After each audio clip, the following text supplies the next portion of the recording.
Hey,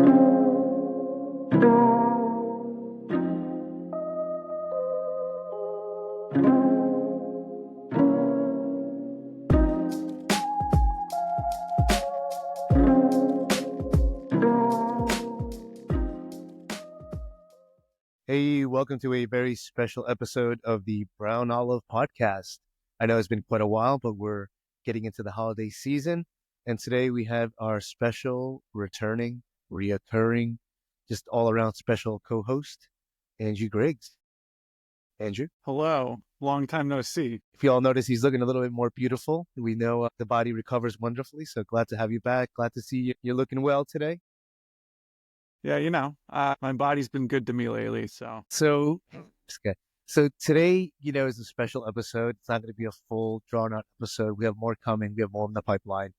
But today, we had a couple recent big events happening in our country, and I guess let's just start with that first. Let's get the weird feelings out of the way, and then we can talk about the good stuff later on. You sure this isn't the good stuff?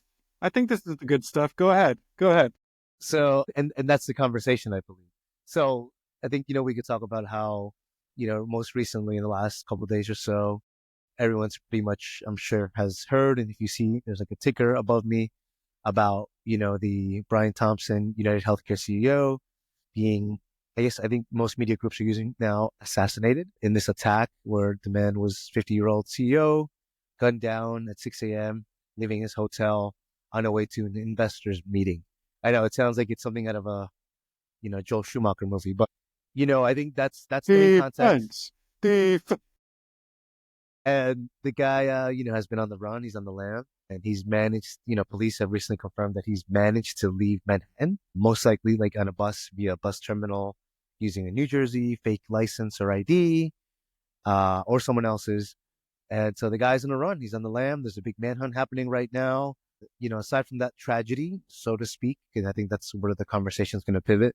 A lot of the country has kind of found catharsis in this, and using that Greek word because I'm speaking to a Greek man across from me. But catharsis is that feeling, of almost like peace and calm, and almost like shining, like taking pleasure in others' misfortune. Like most Greek tragedies, I think like a lot of people in the country kind of like let out a big sigh of relief when this happened because it's no secret our American healthcare system is probably one of the worst.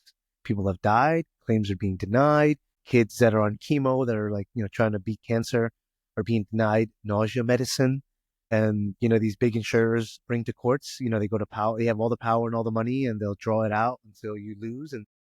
And it's safe to say, and I think matter of factly, people have probably died because of miscare, bad care, and lack of access care, or just the waiting process of the whole thing. That's just for context. But I think the thing that came out of this is a response of people in the country. I think, this guy has been heralded in some places as like the hero that the city needed, or, Batman, so to speak, or the Joker, or a vigilante that's bringing justice to the unjust that don't get it. And also there's the reality that it's also a murder in broad daylight in the middle of a big city and in front of our cameras and in a society where everything is on CCTV. There's this massive hyper surveillance culture. Something like this is pretty brazen. But I guess I'll turn it to Andrew to share some thoughts and give a little bit of context on what his feelings were initially after hearing this and following it in the coming days. Go ahead. Well, the first thing that I think, the first way that I reacted was no surprise.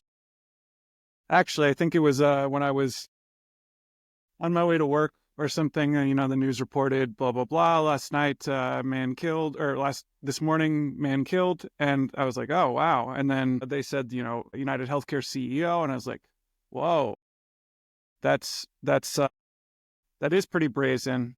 And also, I wasn't that surprised. Beyond that, though, I think, I started to wonder about the motives, which I think is what we're still wondering. I don't think the motive is, I don't think it's clear. And I don't think that assuming too much right now is ethical, I guess.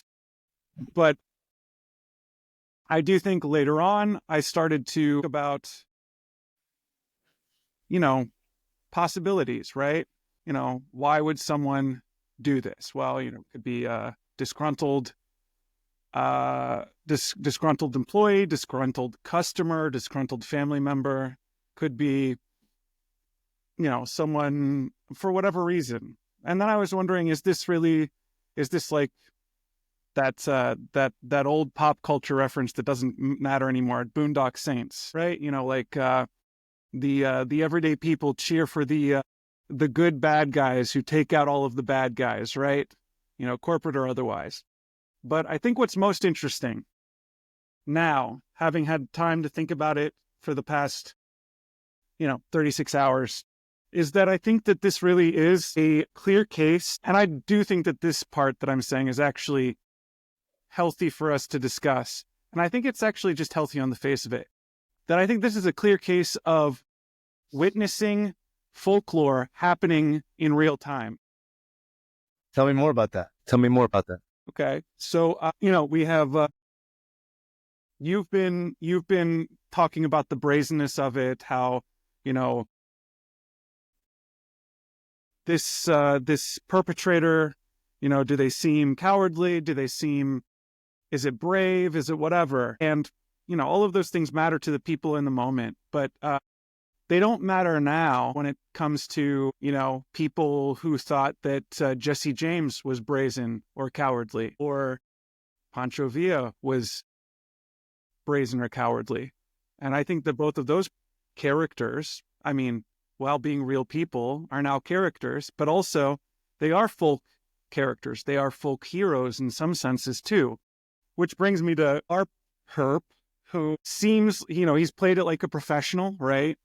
He's not, it seems, but also I think that it's really gotten to a pulse of how people have been feeling about the healthcare system for decades. And I think maybe most of the people who grew up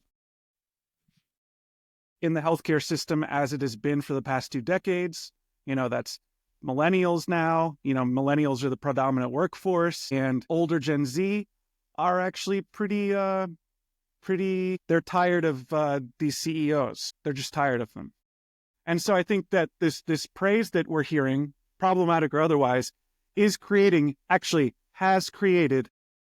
this person. This person now is going to exist forever in the zeitgeist as, like, I think you mentioned it, like a Robin Hood type character, right? In a sense, regardless of the motives at the end of the day. I think the action itself and everything beyond that, the clear-cut escape, somehow just getting out of the city, all of that is it's perfect for a folk net, right? Yes. Which I think is where we are. I think that's spot on. I think what you've highlighted is what's been happening in the last couple of days post this assassination. And I guess my only, not gripe, but I want to say, like, just concern is that, yes, there is a need for catharsis. We need to feel like, all right, not helpless. Like, okay, something's happened. We're trying to show the big guys with all the power that, if you continue going down this road, there is some sense of justice. And I'm using that in quotes, right? I think, my only concern is that, that kind of framework of creating symbols to like bring down these big institutions that are unfair and all powerful. I think as a symbolic thing, it's okay. But I think once it starts becoming like lore, myth, and narratives start building behind it, because narratives are very powerful, right? They can start embedding into our framework of how we decide and act next. And I'm not saying on an individual level, but I'm saying on a societal level. And I might get a lot of flack for saying this, but I feel like if you look at, militaristic countries, that they leverage these type of events. It becomes political now. And I worry that when these kinds of events happen, whether initially motivated politically or not, right? We still don't know the motive. The public consumes it. And for some who have power or voices or followers, they take this narrative and it becomes a political tool. And they are the ones that control where it goes, what's being told, and what's the narrative behind it. And in this day and age where, misinformation and information people get from all nooks and crannies of the internet, right? There's no one, even as you see that ticker behind me, not many people walk past this room, probably hundreds of people a day, and no one stops and looks at it. No one cares that it's from Reuters or it's from this or that. They'll get their news from TikTok. They'll get their news from social. They'll get it from X/Twitter,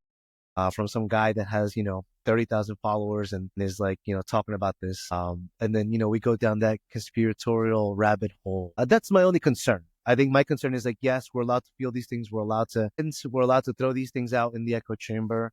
But I think we also, as people that are retelling these stories and talking to other people, it's important to have that thread of truth and that thread of like, what is really the cause of this, right? But yeah, I think that's the only thing. Like, I just worry that, this, like, I'm pretty sure already, like, once the motive comes out, which is probably just a matter of time, Fox News or the media or these talking heads are going to spin it. And then, and then it becomes something. And I guess that's my concern, right? I don't know. Do you think that's unfounded or? I think, excuse me, I think it's an interesting way to go about it. I also see the caution about it. As far as I've seen, I don't think anyone's taken that route yet. And I guess I have a question. Are you saying that you distinguish a difference between a folk character and then the lore that grows behind that folking of a character? So you're saying Exactly. those two different things. So there can be a folk character that just sort of like pops up. So this guy is now a folk character, but then you're talking about the folk history, right? Okay, I see what you're saying. Exactly. Well said. Yeah, you said it clearly. Yeah. Yeah. And I think like, Yeah. and this as someone who, has an interest and passion in folklore, you know, how does that narrative change throughout time? I'm curious. Well, I mean, Or tradition. now, right? Yeah, traditionally you have, like you've said, the people in power. I mean, one thing that I think we could bring up that's folk history that, I'll bring it up, but I know that I'll get flack, not you. So folk history, we can talk about folk history right now in terms of power. We can talk about the state of Israel. I mean, frankly speaking, if we're talking about power using folklore as folk history, the Israel's right to defend itself, that quote has become like a staple in its use of defense, right? They have a right to defend themselves because they were, these innocent people died, but also Israel was built as a safe protection place. But also these kind of folk histories redact the other people, the other, right? I mean, we're already getting into Said territory, the other, right? So I think that if we're talking about power and the use of folklore, that is a clear case. If you want to get even more heavy-handed, I mean, we live in it. America is a folk story. I do think that there's a distinction kind of in terms of what's happening right now, though. So Jesse James was a killer. Jesse James murdered people. Che Guevara murdered people. All of these things. Again, not making a judgment call from my own perspective, but they did. But also, they still live on with the people. I mean, you have like a tattoo artist, who dated Sandra Bullock called Jesse James, right? Or something like that. Plenty of movies. I think that this person, regardless of the motive and how the powers that be take that motive and historicize it for their own, I don't know, nefarious uses, that this folk character for the people in the long run might not be a bad thing. And what I mean by that is that folklore is built for us to feel like we matter, right? Folklore is about the farmer, the working class person. Folklore is about that. And regardless of this killer and what they did and their motives, I think that what we're seeing is this, like you said, this cathartic moment that is becoming a story about America's catharsis with healthcare. Very well said. I guess my question is, and I want to let folks digest that a little bit because you said some really good, poignant thoughts and connected it to history, gave some great context. I think, does does the context change if we find out the reasons behind it? For some, maybe. For others, no, right? I mean, there's another folk hero, another folk character that I think is important that everyone's forgotten about. I didn't forget because it was basically a folk story. Not necessarily for me, but I was reading it as that when it happened. But back in, what was it, 2013, 2014, the Christopher Dorner murder spree, the cop, right? I think that if not folklore, is folklore adjacent. Now that, is not necessarily championed by many people, if at all. But I wonder if there are people out there who, do think those extra unethical thoughts about, well, a cop's a cop and they blah, blah, blah, whatever, something like that. Yeah, I do think that there might be something that will change. I don't know if it'll change for everybody. I don't think it'll change what's already been cemented in history now, because history is always here, right? We're always in history. So as far as history is concerned, I think there's a folk character that exists now. And that is the man who killed a United Healthcare CEO. Now, I think if we like take a step back from the thoughts of all this, right? Excuse me, assassinated. I'm sorry. Yeah. If we step back a moment, I think, and digest all this, like, I think, yes, we can rationalize our feelings, we can rationalize our thoughts, we can organize them in a way to say, this is how I feel because this happened. But I think if we step even further back, right, we try to look at larger picture, big picture from the distance. Is there any danger in a culture celebrating murder and death? That's just my concern. It's like that moment of when, and for some folks that are young may not remember this, but I remember because I'm old, like when Osama bin Laden was assassinated, right? Like, there was this military project. It was under Obama, remember? And, the Navy SEALs broke in and assassinated him.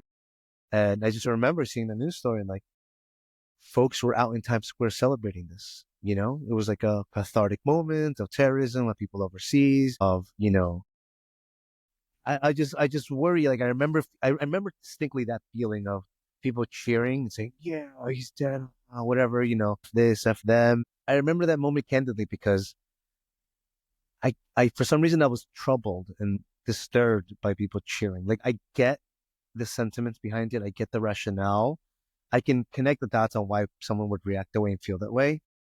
But I think seeing it play out in front of me, it just seemed still uncomfortable. I think I get it. We need relief. We need, catharsis, in some way or another, whether we're in proxy wars or whatever, or people that served in the military and the families that passed away. I get that. I get that sense. But is the symbolism worth the trade-off on our culture? I think will we become desensitized and we're still celebrating just an assassination, a military project, a death, gunning down people, families being killed in the process for this to happen. I don't say it's wrong because I think it'll happen no matter what. That's just human nature, right? We feel good and we feel bad and we feel uncomfortable. But I would just throw caution into the air and say that, yes, feel and experience all these things, but also don't get lost in it.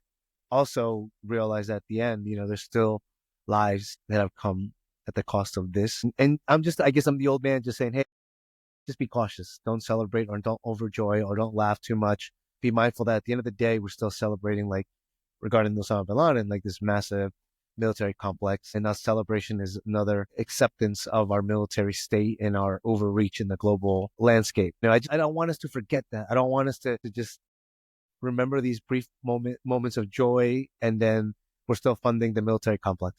That's my only thing. And I don't think there's anything wrong with anybody that's cheering. I feel like that's in your right. If you feel that, it's your prerogative.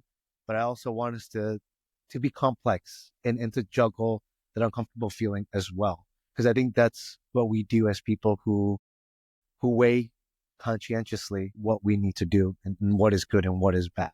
And not that I am the arbiter of it, but I think it's good for us to question these things. So, two things. One, you've already covered it a little bit, but maybe you could just time travel for a second. I'm going to ask you a question and I'd like you to try to unpack your feelings. What was this troubled feeling? Where was it coming from?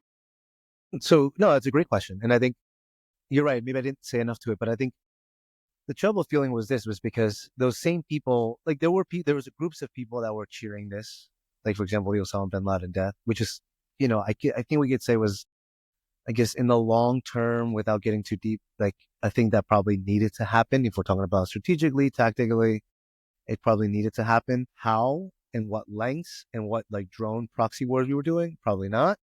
But I think the thing that immediately, just without getting too political or intellectual about it, was that when I was walking by Times Square and I saw people cheering, I saw like normal people like me and you saying, yeah, this is great. America's winning. Fine. But then I also saw people cheering that are like, fuck those people over there. The Muslims are terrorists, blah, blah, blah, this and that. And that was the one wave that I thought, okay, there are different people in these groups celebrating this, different reasons. And so one was racially motivated, thinking that all these people should be killed and wiped out, and that all people are like Osama bin Laden, which was like horrendous to think about. And then I thought about, I'm like, oh my God, they're all sharing this same space. And if we just minimize this and say, oh, we're just, celebrating a death of this person, we're giving legitimacy to those people that are shouting like, racial hatred and prejudice and racism. They're being allowed to slide into this group of acceptance, which is what happened. And if you look at now, like I don't want to go too down this rabbit hole, but because then that's a whole nother like 5 episodes. But I think we've let things slide so often that these people that are, passing as like normal passing or acceptable passing now are in our everyday lives. And we look around, and this is why we have Trump as our second person. This is why we have homophobia and racism, even more blatant, and immigrant hate now, because these people were able to post behind these, you know, dubious celebratory moments, fit in for a moment, be accepted, and then move on. And then throughout our events that led up to now, these people do that. They're like, oh, we can celebrate together. Let's build humanity with them. And so that has always been my concern. And I witnessed that back then. And that's why I was bothered by it. Because I was like, I'm not going to cheer along with that guy over there. That's flat out is hating, has Islamophobia and is saying all these things. I'm not clapping and cheering for the same thing. There's a big distinction there. So that's the one, caution that I always throw. And I remember that's the big thing that really, I think, put me on this path now. When I see any kind of big thing that becomes cultural now, right? Like this, I just urge people to be cautious and just to think about it a little bit more. Yeah, celebrate, do what you have to do, but just look around you and see who's celebrating, because people are celebrating for different reasons. So I think it's very poetic given what just tickered across the ticker there. I don't What know was if you that? saw. No, So no, it no. What was said, that? there's another folk hero that we have to talk about. Actually, so across the ticker, as you were talking, it says President-elect Trump calls for immediate ceasefire between Ukraine and Russia, and then they put a quote: "The madness," right? You can even hear the madness. Yeah, yeah, yeah. Huge, right? No, I think that was poetic. It's just funny as well that was right then there. But yeah, no, I see what you're saying. I do. And this is what I think maybe this is the real message, the real conversation we're trying to get the audience to think about. I don't think it's about sides, but I think it's about being cautious to understand what history and what fiction and what your place and your perspective in that is. And I think that folklore is something that is used for both of those things. I think that folklore is neither good nor bad. It's just folklore. And yeah, there is that real worry that the folking of whatever is going to be appropriated by the powers that be. And it's going to be calcified in this sense of the Star Spangled Banner, or which also we never talk about. I don't think anyone ever talks about the lyrics that are not sung during the Star Spangled Banner. But we don't need to get into that. That's a little more whatever. But yeah, I think that that's something. I agree. Right now, though, well, I don't. Right now, I'm not sure I see something bad about the folklorizing of the person who is still a fugitive Right, right now. right. Yeah, go ahead, go And ahead. Yeah, here's why. I mean, there's another thing, because regardless, we've talked about this. We've talked about the motive, and, we said we weren't necessarily going to get into that, but just briefly, we've talked about the motive and that, is this guy a coward? What's this guy's message here? And it does seem interesting to me. A couple of things. One, he's taken this kind of like secret agent route. So regardless of whether he's a professional or not, he is definitely playing it from the angle of, stories that we see in Hollywood or indie films, like not the James Bonds, but like the real, secret agents or assassins. And then beyond that, you have the bullets with the etchings, deny, depose. What was the third one? I'm gonna keep working on your point, because I'm gonna jump in something with something really sensational, and we've talked about it already before, but I have to bring it up. I have to. It's like brimming right now. Okay. Good. No, finish your point though. I don't want to cut you off fully. I'm just letting you know I'm gonna come full force. Okay. So it's deny, depose, and whatever etched on the bullets, which are the allegedly what health insurance companies use to send to clients or whatever and say whether they can, have health insurance. But these words are usually used when they deny that thing or say you got to wait. But then you have even further what happened yesterday when they found his backpack. You know the two items that were in the backpack? What's that? Well, I can't remember the first, but I do think that this is something that shouldn't be taken lightly. And that is the second item were Monopoly bills, like Monopoly, the board game money. There was no weapon in the back. So I think that regardless of what the reality and the truth, or the truths, because there might be multiple truths here, are, I do think that this person has been cognizant enough to maybe be playing games with the people who are in power, who usually are sent to protect us, to do those things, right? Monopoly money. I mean, that's something else. That's not just, you know what I mean? Anyway, what were you going to say? Well, I mean, and we've had this conversation at length already, but I just have to bring it up because I'd be remiss if I didn't. I think, and I think you described like this is a historical moment or mythical moment for you of like folklore, and it's already happened. But this is the part where I think I want to pivot back to that scene where Times Square, the announcement of Osama bin Laden being killed, and whatever blah blah blah being celebrated. And this is maybe polemical, but I have to mention it because I think there are blind spots and for everybody, right? And how we view events folding out, right? We only have our own historicity. We have our own single lane perspective. It's just like a personal bias we all have, right? You really can't step out of that. We have to be challenged in order to do so sometimes or most times. And I think I just have issue thinking that we're celebrating a white person assassinating another person. And immediately, he's heralded like as a hero and this and that. And I think about like, what if this was a black person or a brown person or a person of other color? Would the myth and lore still be following it? Probably not. No. And I think we're falling back to if we sometimes look at myth and lores and stories, they're all white saviors for the most part. There's very rare pieces of moments in history. And not that there isn't, because there is, that it's always Prince Charming or the white guy that's romanticized and this and that.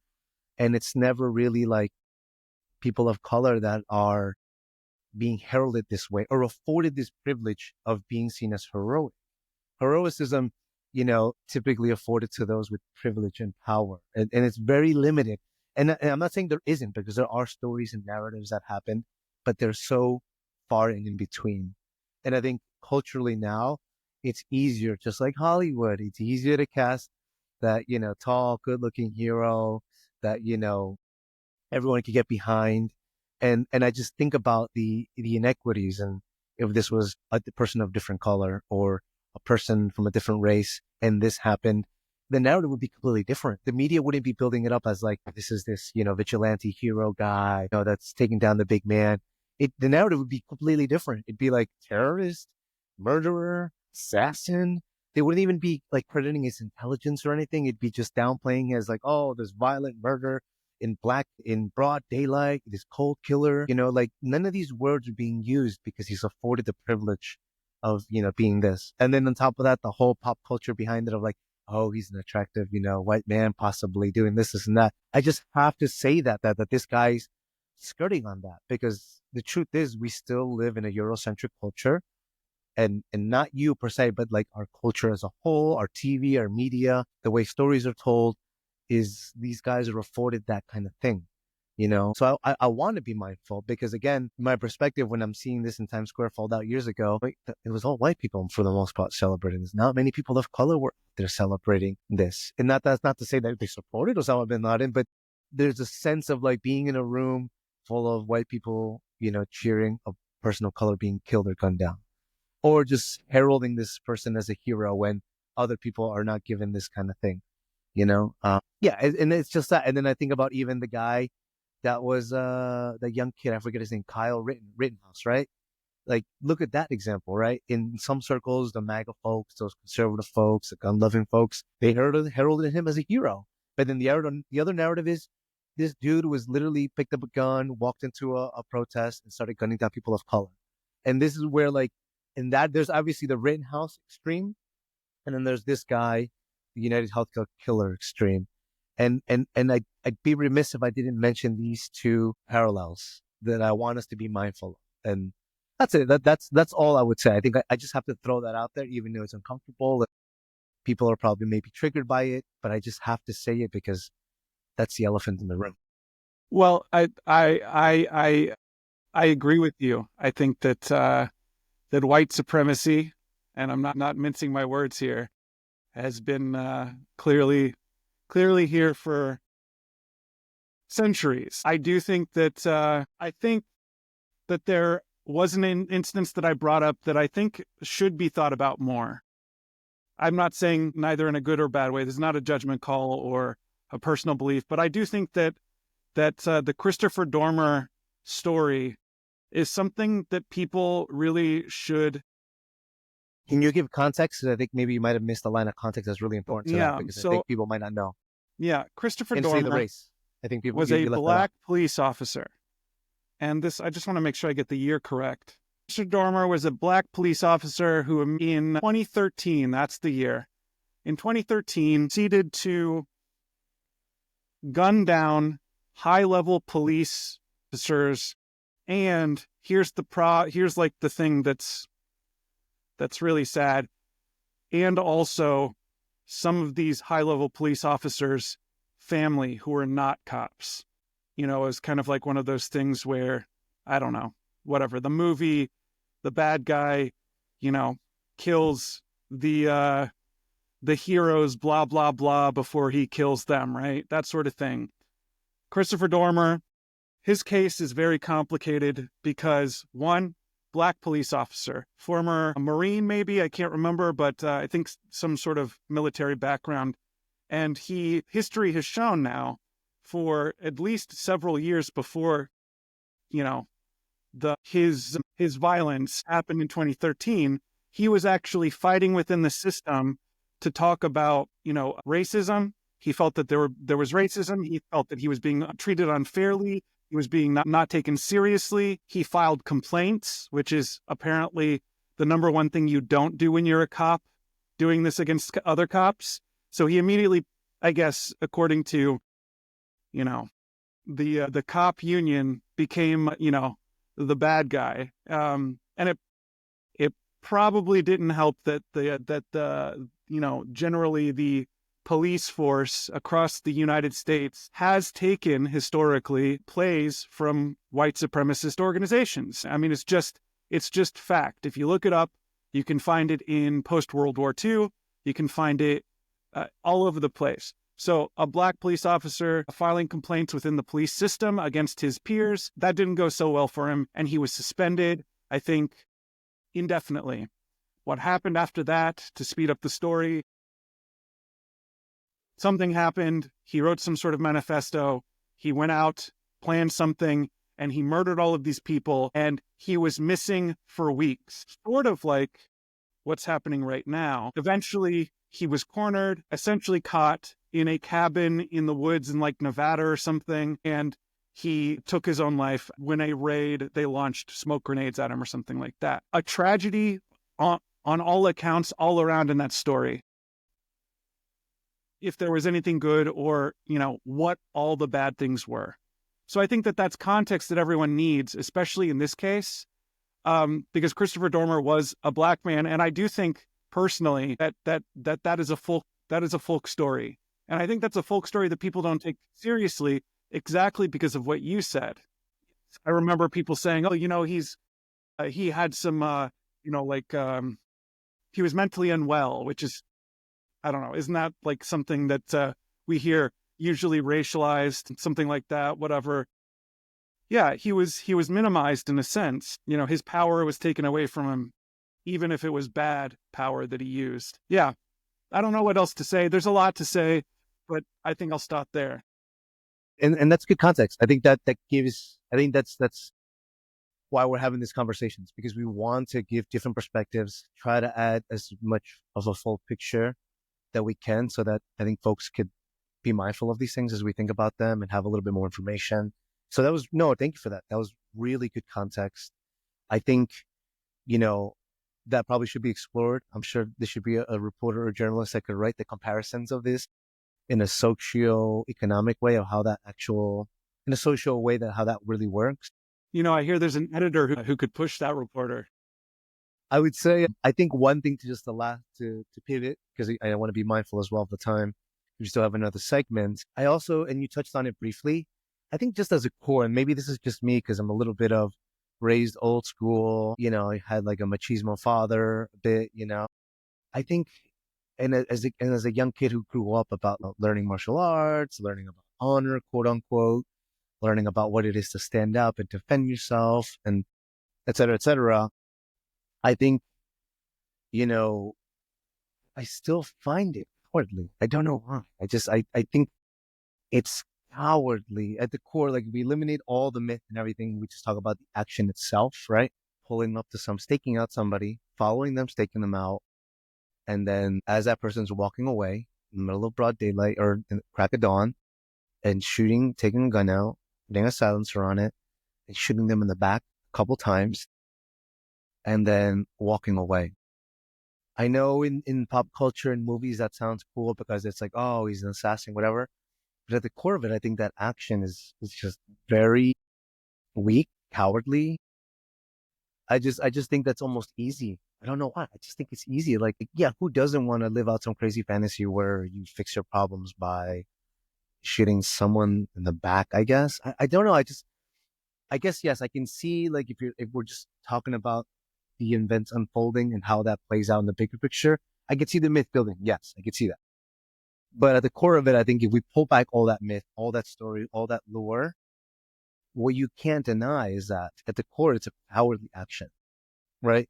To just pull up to somebody, they don't even know you're just walking, right? And someone just sucker punches you, and except they kill you, like, I just think that's cowardly. I think, I think to myself, like, when we talk about honor and dignity, and I guess maybe you have to do something with a bigger purpose, right? Is that way, and you can let that go. But I don't know. I just want people to also think that is now a brave thing to do. I don't want to, for the young folks that are out there, if anyone's watching this, seeing like, oh, that's cool. It's not. It's not. Like, for the young folks that are still like navigating this and what that looks like, if we pull back all the layers and looking at the core of this, it's a murder of one person who seems probably a lot younger than the 50-year-old, coming up to this guy who's on his way to work, regardless of what he's doing, and who has a family too and kids, and is a father, and dude shot in the back, killed in, coldly, with no way to defend himself. Yeah, let's not also sugarcoat this too much, because that's what culturally everyone's been doing. Not just us, but literally like society and the media, is that this is a murder at the core. And we can make stories of it, but it's a murder. And let's not forget that. And let's think about that for a second too. And I don't want this to be too like celebratory in that way, because what are we telling to the younger generation? That, you just walk up and shoot somebody and that's an answer? That's going to change our broken healthcare system? I don't know. I don't think so.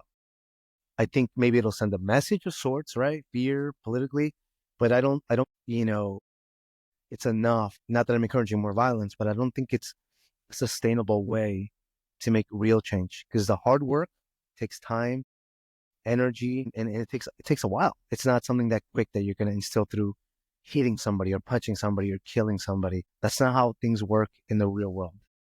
You know, I think we can hide behind a narrative. That's fine, and celebrate it and ride it. But I don't think it's going to really go far too. That's all. That's all I got to say. Just for the young generation out there, I don't want, to think that, there's nothing wrong in also disparaging this. I think we could all celebrate it and be cathartic and have feelings about it. But also, I think, you're not also wrong if you disparage this. That's all. Well, yeah. I agree. And I have a specific context for this. As someone who sent baby powder and sugar to a certain White House, I've been Jesus waiting for Christ. Joe Biden. I've been waiting for Joe Biden to thank me for for 8 months now. That's not true. Oh, God. All right, we'll pivot there. I think that's a good way to pivot before this gets flagged. It never sees the light of day. Let's talk about real briefly, and I know we're running really close on time because we did have a really good conversation. Tell me, you recently saw a good movie. We're going to pivot into our movie segment. So if you're not into movies, clock out. If you like movies, stay on. Is a cinephile and actually has an education and background in film. So he's actually a really good person to have this conversation with. And you'll walk away learning something and having a good framework of how to see movies. Right? It's kind of meta, right? How to really see movies. But anyway, Andrew, tell us a little bit about what you saw this weekend. Give us a little, teaser very briefly, and then tell us why folks should see this. Well, I'm sorry to our audience. I was not watching some Mission Impossible or a Secret Agent movie this weekend in honor of our previous conversation. But I did go see. I've been waiting to see it. It's been on my list for the year. A film called Anora, and I'm sure that the general public has probably seen this because I think that this is an indie film that has been advertised in a much larger, area than most indie films. Anora is about a sex worker. Her name is Anora, and she lives in Brighton Beach. Isn't that where the Russian community is in New York? Yeah. She lives in Brighton Beach. She's a 23-year-old sex worker who works at a strip club called Headquarters. And essentially the story, which was written by the great Sean Baker, who you might have known from the films The Florida Project, Red Rocket, the famously shot on iPhone only Tangerine, all brilliant movies. He directed these. And I think the best way to describe Sean Baker, I actually came up with this the night that I saw it. I was talking to my friend and I said, Sean Baker, he's like if you put Vittorio De Sica and John Waters together. That's the director you would get. Wow. Very high intensity, high energy films. And he's most importantly, very, very, very much interested in filming with unknowns. To the point. The story is about Anora, who one night is, tasked by her boss to handle a client who asked for a Russian-speaking stripper. She's the only one in the club who understands Russian.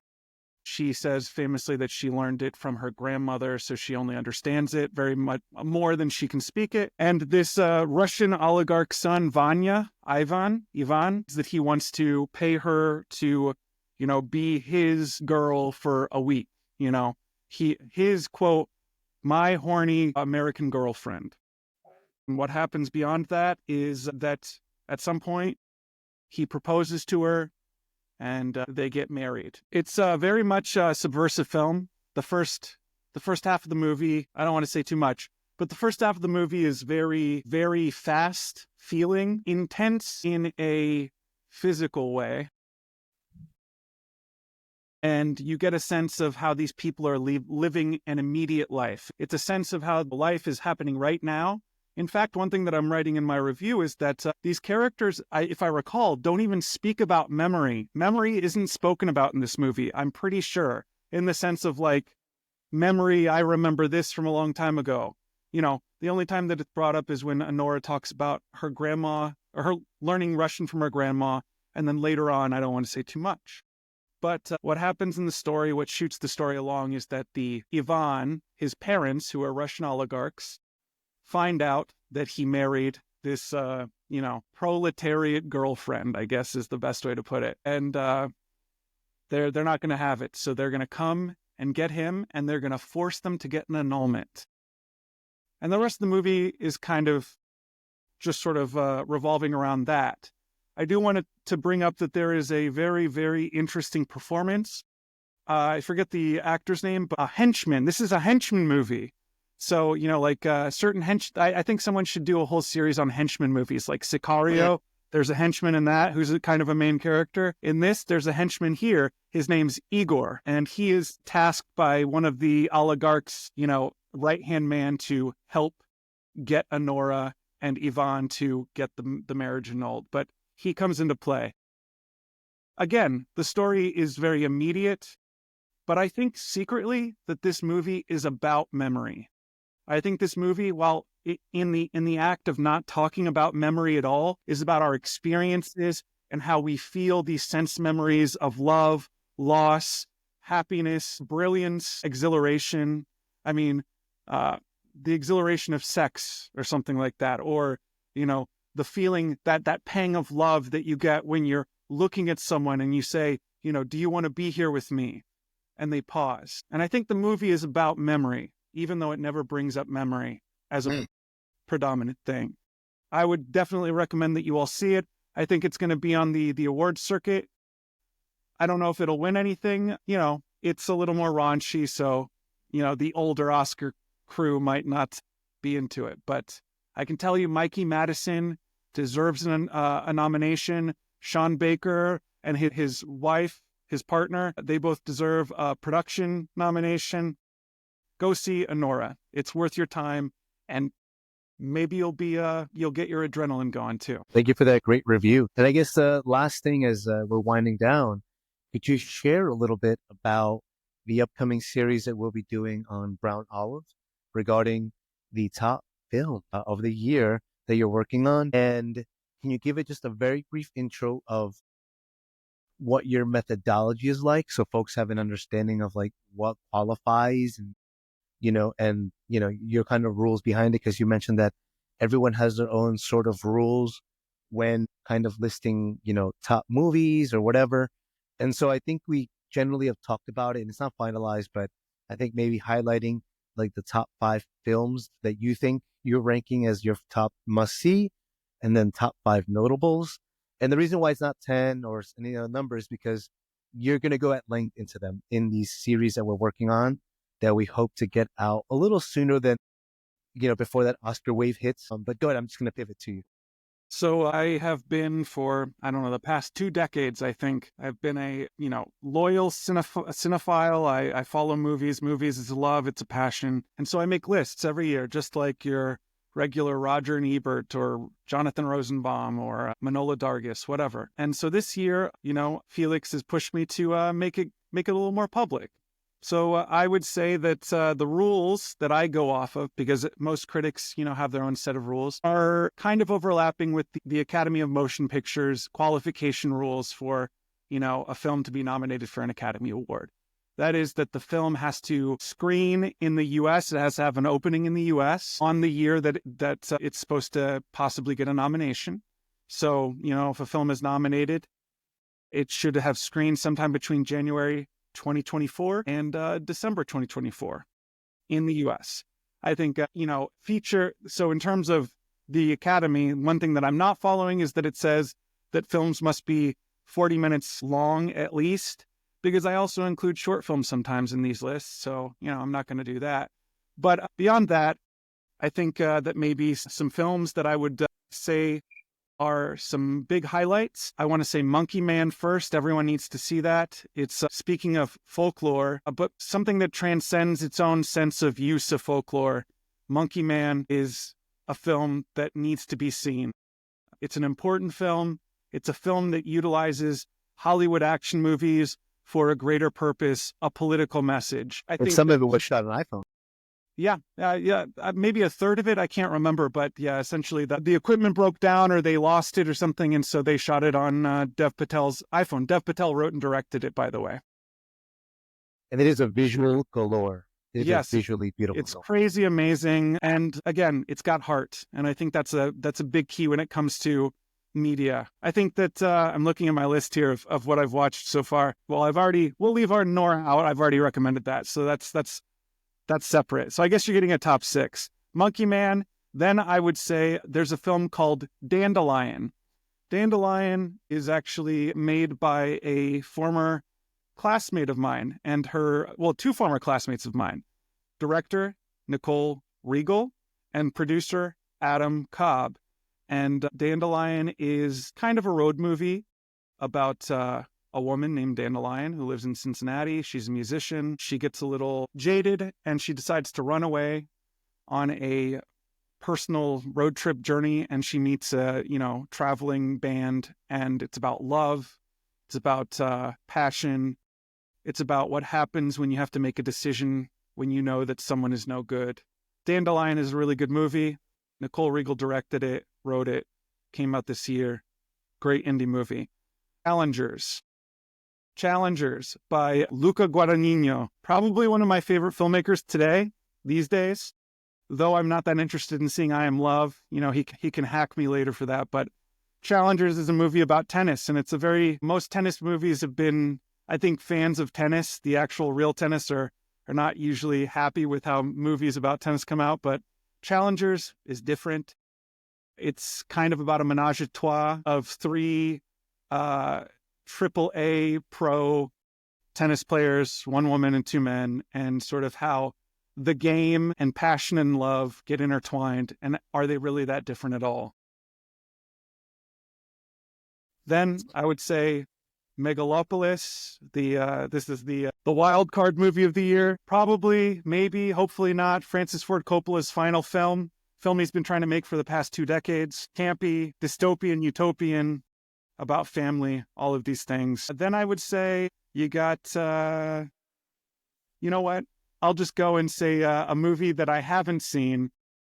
Everyone needs to go see Queer, another Luca Guadagnino film starring the inimitable Daniel Craig as a William S. Burroughs stand-in cipher who is in Mexico searching for ayahuasca or something and falls in love with a man who may or may not be queer. And then finally, to give you a little twist, I would recommend as my 5th the miniseries Ripley on Netflix. And I think that it's an extended look at the book Talented Mr. Ripley, about a man who's tasked by some rich kid's parents to go find the rich kid and bring him home, and how he becomes infatuated with the rich kid's life and being one of the rich kids. It's on Netflix, miniseries. We can debate about whether miniseries count or not, but that's for another episode. So that's what I have. Thank you, Andrew, for that very thorough list, and exciting and different as well. Last thing, because we are just a little bit over time, can you share a little bit about, why you do these lists? Well, lists don't necessarily matter in the sense of anything, but I think that they provide a kind of a thrilling sense of being in it with the movie. Kind of like what a movie experience is if it were a person. You're making a list and you get to put it as a nominee, you put it in your top 10, and you get to share with people sort of your passion, your aesthetic, the films that made you cry, the films that made you feel, the films that made you feel something. I think that, I have a love-hate relationship with critics, but, I'll say for now that right now, this is the only time you'll see me as a critic. But I love making these lists. I think that lists help people. I really do. And I think that movie lists help people really get an understanding of what they could be experiencing instead of what they always think they want to experience. Very well said. Andrew, thank you so much for the segment. Everybody, listeners out there, thank you so much for listening in and tuning in on this special episode of the Brown Olive Podcast. Andrew, thank you as always. Follow us on Instagram. Check us out on our website. And we'll be doing some streaming series in the upcoming 2025. And make sure to follow Andrew as well. He'll be working on some big projects for 2025. Excited to start this new content. Everybody, have a happy New Year. Folklore continues.